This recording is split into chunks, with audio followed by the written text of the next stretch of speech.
श्रीमद् भागवत महापुराण अंतर्गत भगवान के अवतरण की बधाइयां आप सुन रहे हैं।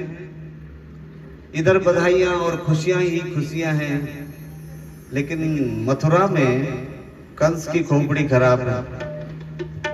उधर उसने भेज दी सबसे पहले मौसी जी को भगवान को मारने के लिए। एक माया भी है जिसका नाम है पूतना। इतनी माया भी है कि माया से ही रूप धारण करती है। उसको समझाया और चल पड़ी पूतना। जो झुंड के झुंड यशोदा मैया के द्वार में बधाइयां देने के लिए जा रहे हैं, उन्हीं लोगों के बीच में वो भी शामिल होकर के अपने स्तनों पर कालकूट नाम का विष लगा करके भगवान को मारने की इच्छा से पहुंच गई। रामा राम हुई। अरे बहना, मैंने सारे काम छोड़ करके तुझे बधाई देने आई हूँ, कहाँ है तेरे लाला? अब यशोदा मैया ने सोचा कि ये कौन मेरी बहन आ गई, और फिर सोचा चलो इतनी बहनें आ रही है, बधाई देने होगी कोई दूर पार की बहन। बोले वो रहा पल्ले में, और अपने आप ही चल पड़ी भगवान की ओर। और भगवान का तो कहना है कि जो मेरी ओर आएगा उसका कल्याण परम निश्चित है। जैसे भगवान ने पूतना मौसी को आते हुए देखा तो नेत्रे बंद कर दिए। संत कहते हैं कि भगवान ने नेत्र बंद क्यों किए? तो एक संत कहते हैं कि प्रभु ने सोचा होगा कि आए हैं जो जिस काम के लिए, वो उस काम का हम अब शुभारंभ करने जा रहे हैं। धर्म संस्था प्रतनाथाया संभवामि युगे युगे। जब जब मैं आता हूं तो धर्म की स्थापना के लिए और दुष्टों के संहार के लिए आता हूं, और ये कार्य अब प्रारंभ होने वाला है। इसलिए नेत्र बंद किए, स्वरूप का ध्यान किया होगा,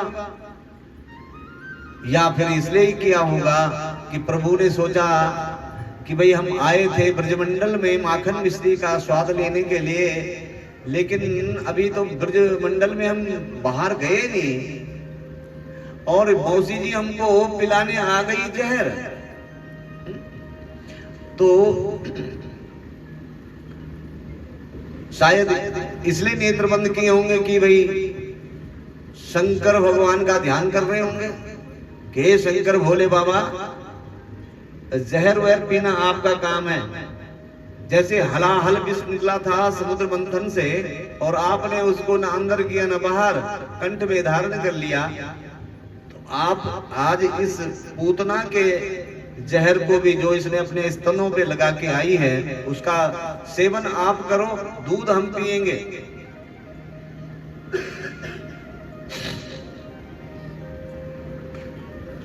या फिर इसलिए नेत्र भगवान ने किए कि हमारे नेत्र, जो ये दो नेत्र हैं, एक सूर्य लोक है और दूसरा चंद्र लोक।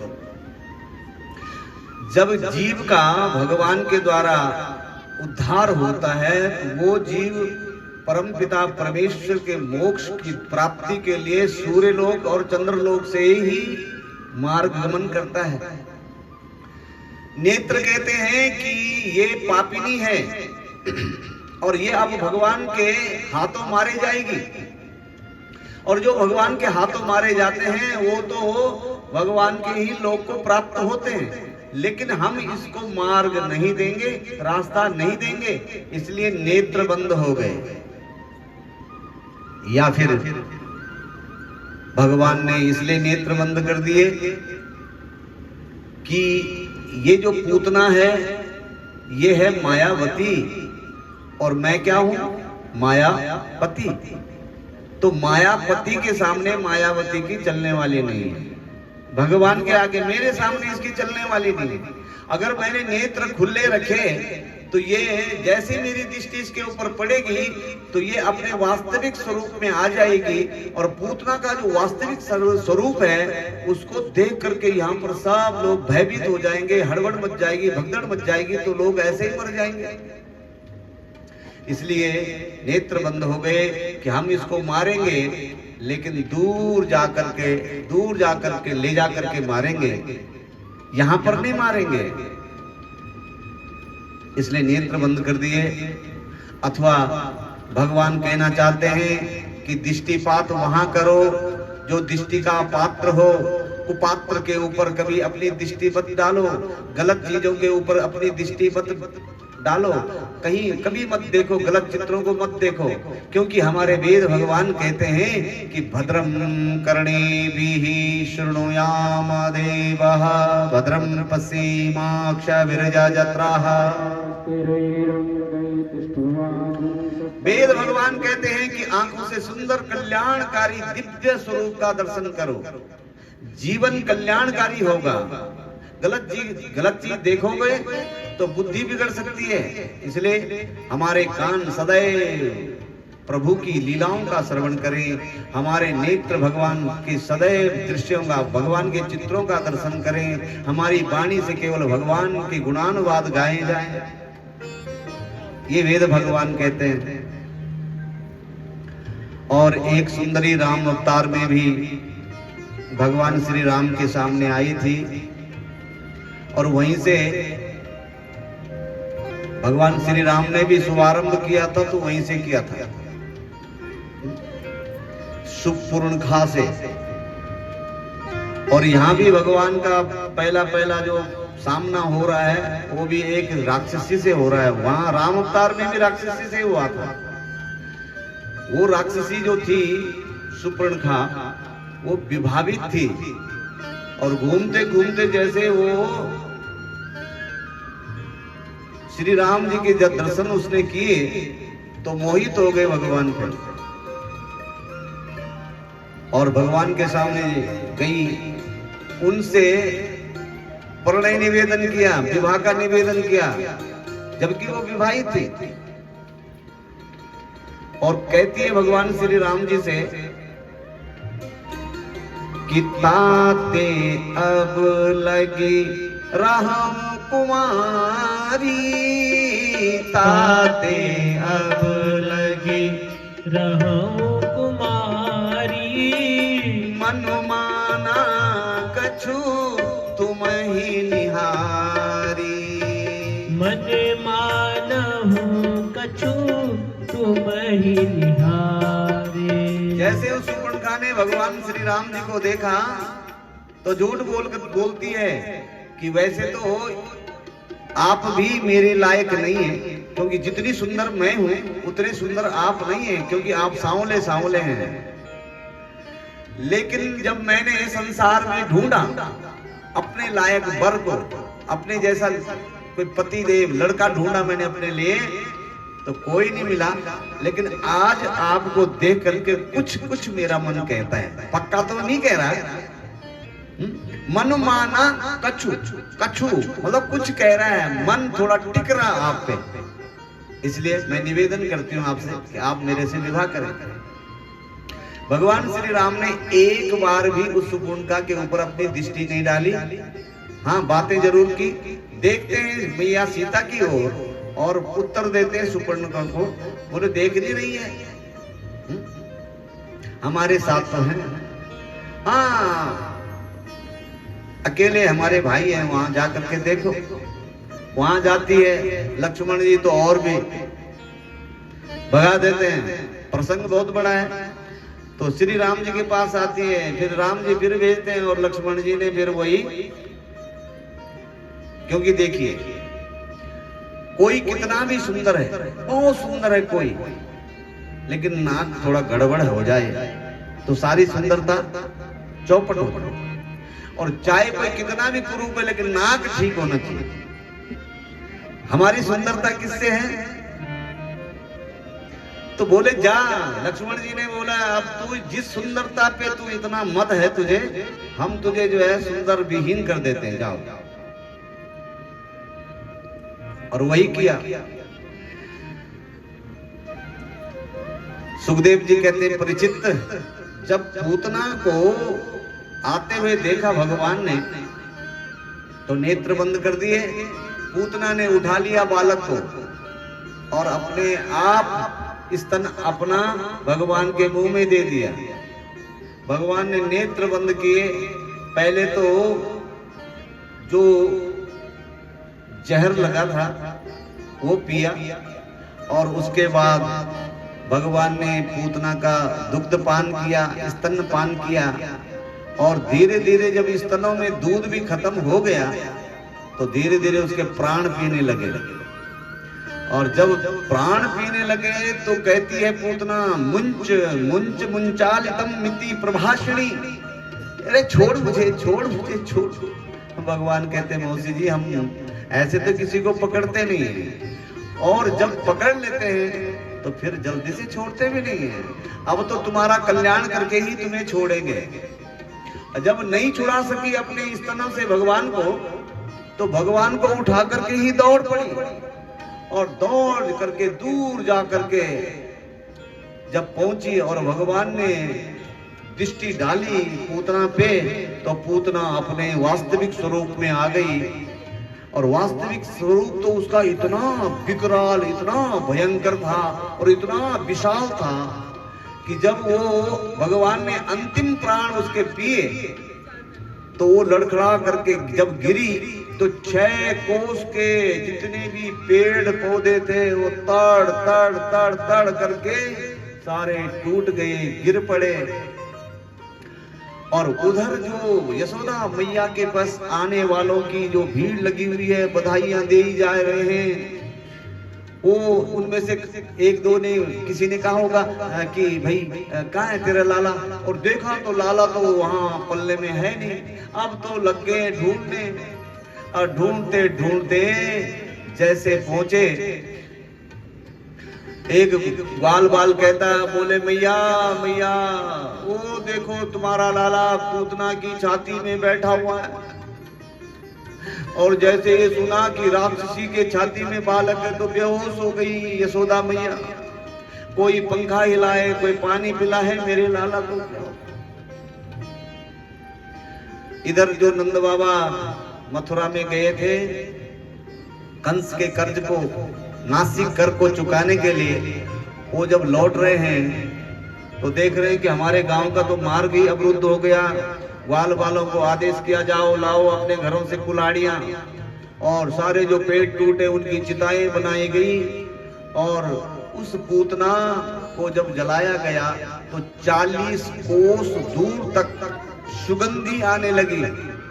सुखदेव जी जब इस प्रसंग को सुना रहे थे तो चौंक पड़े। प्रसिद्ध महाराज बोले, उस पूतना के जलने से सुगंधी आई? वो तो इतनी बालघातनी थी, पापाचारणी थी, तो उसके जलने सुगंधी आई। बोले भगवान ने जिसका दूध पी लिया तो क्या उसके शरीर से दुर्गंध आती? तो बोले भगवान ने क्या उसने देखा ऐसा जो उसके शरीर से इतनी सुगंधी आ रही थी? अरे जिसका नाम भी अच्छा नहीं, काम भी अच्छा नहीं, गोत्र कुल कुछ भी जिसका अच्छा नहीं, आचरण अच्छा नहीं, तो भगवान ने देखा क्या? पहले नाम पर देखो, पूतना। पूतना का मतलब होता है कि पूत माने पवित्र, ना माने नहीं, जिसमें पवित्रता नाम की कोई चीज ही नहीं है, ऐसी है पूतना। या फिर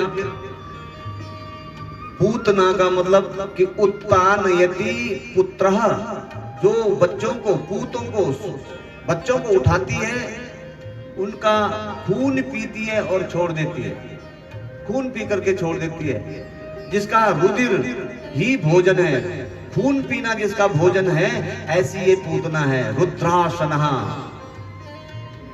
तो बोले शायद उसकी भावना अच्छी रही होगी इसलिए भगवान ने उसको सदगति प्रदान कर दी। बोले नहीं नहीं, भावना भी अच्छी नहीं थी, वो तो जिज्ञासयम हंतुम इच्छा, भगवान को मारने की इच्छा से आई थी, वो भी कुछ नहीं था। तो बोले देखा क्या फिर भगवान ने? तो बोले सुखदेव जी कहते हैं, परीक्षित, जैसे क्रोधी के स्वभाव में क्रोध भरा होता है, वैसे ही प्रभु तो दयालु हैं, कृपालु हैं, कृपा बरसाते हैं। वो बोलते हैं कि भली बुरी जैसी भी थी, लेकिन काम तो उसने वही किया है जो यशोदा मैया ने दूध पिलाने का काम किया। भावना उसकी ठीक नहीं थी, पर मैंने उसका दूध पिया है। जो सदगति बाद में यशोदा मैया को प्रदान मैं करूंगा, वही सदगति इस पूतना को भी मैं दूंगा। और भगवान का तो स्वभाव ही दया करने का है। अगर भगवान कृपालु न हो, दयालु न हो, करुणानिधि न हो, तो भगवान की पूजा कौन करे? अरे वो दयालु हैं, वो क्षमा करते हैं, माफी देते हैं। भगवान का स्वभाव कृपामय है। कल्प कला देखो, अगर हमें अपने कर्मों का ही फल मिलना है तो हमारे जो कर्म है, पिछले प्रारब्ध है, वो तो जन्म जन्मांतर, कोटि कोटांतर, युग युगांतर के जो कर्म फल है वो कभी मिट नहीं पाएंगे। मिटेंगे तो तभी जब भगवान की कृपा होगी। हम डॉक्टर लोगों के पास जाते हैं, डॉक्टर साहब जरा करो, क्या हुआ? तबीयत ठीक नहीं है। तो डॉक्टर साहब कहते हैं कि खट्टा खाया होगा ज्यादा, पेम्पड़ खाए होंगे ज्यादा, क्यों खाते हो खट्टा? तो बीमार व्यक्ति कहता है, डॉक्टर साहब अगर हम संयम नियम वाले होते तो फिर तुम्हारे पास क्यों आते? अब तो जल्दी से हमारा इलाज करो। तो डॉक्टर साहब कहते हैं इलाज में जो है काटना पड़ेगा, निकालना पड़ेगा अंदर का। बोले काटो। अच्छा, कौन अपना पेट कटवाना चाहता है? कोई नहीं चाहता है। लेकिन इस विश्वास पे कि मेरी बीमारी निकल जाएगी, इसलिए लोग पेट भी कटवा देते हैं। और कभी कभी तो अंदर कहीं चीज छूट जाए, फिर दर्द करता है, फिर ऑपरेशन करो, फिर काटना पड़ेगा, फिर निकालो। तो इस प्रकार से भगवान की जो आदत है वो दयामय है, करुणामय है, वो कृपा सिंधु है। और भगवान का तो कहना है कि तू थोड़ा सा मेरी तरफ ध्यान लगा के तो देख, फिर मैं तेरा सारा काम ना करूं तब। एक बार पंजाब की बात है, एक नामदेव जी हुए हैं, उनके शिष्य हुए हैं ज्ञानचंद और धर्मचंद जी। तो धर्मचंद जी जो थे वो व्यापारी थे, सेठ थे, लेकिन घर में बाल बच्चे नहीं थे। तो उनके घर में रोज संत महात्मा लोग, ब्राह्मण लोग भोजन करते थे।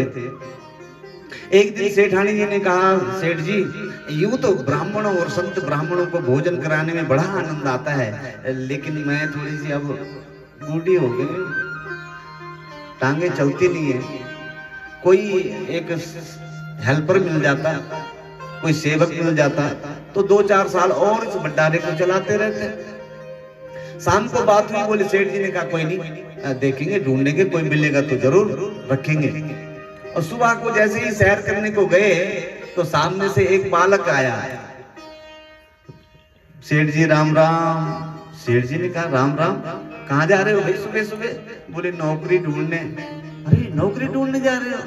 देखा 10-12 साल का बच्चा, सोचा भाई 10-12 वर्ष का बच्चा तो वही नौकरी करने जाएगा जिसके माँ बाप नहीं होंगे। बोला माँ बाप के होते हुए 10-12 वर्ष के बच्चे को क्या नौकरी करने की जरूरत पड़ेगी? बेटा क्या क्या आता तुम्हें? बोले महाराज जो कोई करा ले, जो कोई। बोले संत महात्माओं की सेवा करनी आती है? बोले महाराज जिस घर से मैं आ रहा हूं ना, उस घर में भी यही मैं सेवा करता था। अच्छा क्या नाम है बेटा तुम्हारा? बोले अंतर्यामी। और नाम सुन करके सेठ जी दीवाने हो गए उस बालक के। सिर के ऊपर हाथ रखा, बोले यार कितना सुंदर प्यारा बेटा है, क्योंकि अपना था नहीं इसलिए जाओ और भी। बोले बेटा नौकरी तो हम ही तुम्हें दे देंगे, हम ही रख लेंगे तुम्हें। संत महात्माओं की सेवा के लिए भोजन बनाना है, पत्तल उठाना है, आसन बिछाना है, पानी लगाना है, ये करना है बेटा। बोले करेंगे सेठ जी। क्या लेगा? वेतन, मासिक वेतन क्या लेगा? बोले सेठ जी वेतन लेकर के मैं क्या करूंगा, मेरे आगे पीछे कोई है नहीं, तो पैसे लेकर के मैंने करना क्या है? तो कुछ भी नहीं लेगा। बोले मैं कुछ नहीं लेता। अरे तो फिर? तो बोले एक ही बात है सेठ जी, मेरी एक कमी है सेठ जी, मेरे अंदर एक कमी है। बोले क्या कमी है? बोले मैं 10-10 रोटी 3 बार दिन में खाता हूं। और खाने का चक्कर है सारा। 10-10 रोटी मुझे 3 बार दिन में चाहिए खाने के लिए। और जो व्यक्ति मेरे भोजन की और मेरे खाने की चर्चा कहीं दूसरे से करे तो मैं उसके घर में नहीं रहता, बस ये कमी है। सेठ जी ने कहा कोई बात नहीं बेटा, अरे जितना तो रोटी खाता है उतने तो हमारे घर में चूहे खा जाते हैं, इतने अनाजों के ढेर है हमारे घर में। ले आए, सेठानी जी को बताया, सारी बात बताई। सेठानी ये लेगा भी कुछ नहीं और सेवा भी करेगा, पर इसके लिए जो बताया है वो मैंने तेरे को बता दिया, कभी भी इसकी रोटी की चर्चा किसी और से मत करना, इसके भोजन की चर्चा मत करना किसी से। सेठानी जी ने भी कहा ठीक है महाराज, मैं नहीं करूंगी। अब तो स्वयं परम पिता परमेश्वर बांके बिहारी जी ने सेठ धर्मचंद जी के मन को और सेठानी के मन को जीत लिया। बस उनको ये लगा कि ये हमारा ही बेटा है। और भगवान भी ऐसे सेवा करने लगे, कभी झाड़ू लगाते हैं, कभी कपड़े धोते हैं, कभी बर्तन साफ करते हैं, कभी जूतों को साफ करते हैं, दिन में सेठ जी के दुकान में जो है भोजन पहुंचाते हैं, फिर लेने के लिए सेठ जी के वो जाते हैं और दिल जीत लिया सेठ जी का। अब एक दिन गांव में, ये पंजाब की बात है और ज्यादा पहले की बात नहीं है, ठीक 200 वर्ष पहले की बात है, 200 वर्ष। बगल में गांव में सूत्रे थे, गौंत्र। तो सेठानी जी थोड़ा लेट हो गई, तो जिसके घर में थी वो उसकी सखी थी, सहेली थी। तो जब वो गई, सेठानी जी गई, तो वो कहने लगी अरे बहन, तू सबसे पहले तुझे आना चाहिए था, तू मेरी ये सहेली है और तू लास्ट में आ रही है, बहुत देर में आ रही है। अब अनायास सेठानी के मुंह से निकल पड़ा, बोले क्या करूं बहन जी, यूं तो मेरा अंतर्यामी बहुत प्यारा है, पर उसकी रोटियां बेल बेल के मैं थक गई हूं। बस यहाँ इतना कहना, और भगवान ने तो पहले कह रखा था कि जब कोई मेरी भोजन की चर्चा करे तो मैं उसके घर को छोड़ देता। अंतर्यामी अंतर ध्यान हो गए, लेने भी नहीं आए। सेठ जी ने सोचा काम लग पड़ गया होगा घर में, कोई सेठानी ने कहीं इधर उधर भेज दिया होगा। तो